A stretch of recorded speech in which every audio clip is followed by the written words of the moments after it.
Hello again. A couple decades ago, I was out doing my evening run. I'd load my backpack with about 70 pounds and go out and run a few miles.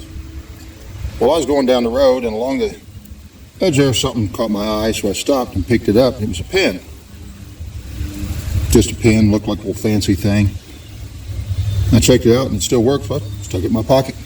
Why waste it? And I kept on running. A few days later, I met a group of people who went out to eat after church, and we're sitting around at this restaurant, and conversation, I went to write something down, some information down for one of the people there, and this guy sitting next to me looked at me and said, "That's a Mont Blanc."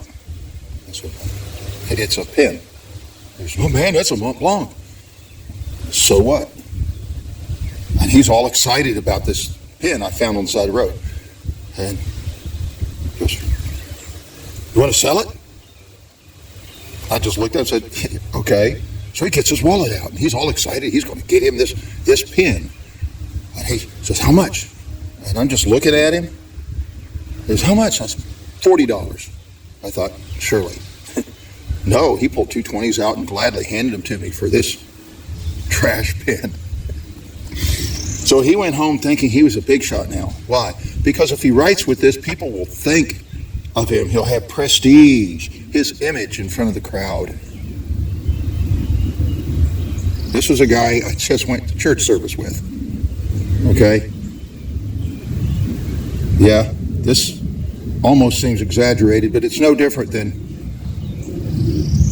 somebody needing to buy a Gucci belt, or one of these guys that drive up in his F-250 truck, look good in front of everybody. The first thing I see when I see somebody like that is I look for their insecurities, because that's what's driving them. Why do they need the crowd to think anything of them? If the people are going to think anything of you, just let it be. Let them see things like integrity, honor, faithfulness. Let that be what you're known for. Why do you need the approval of the crowd?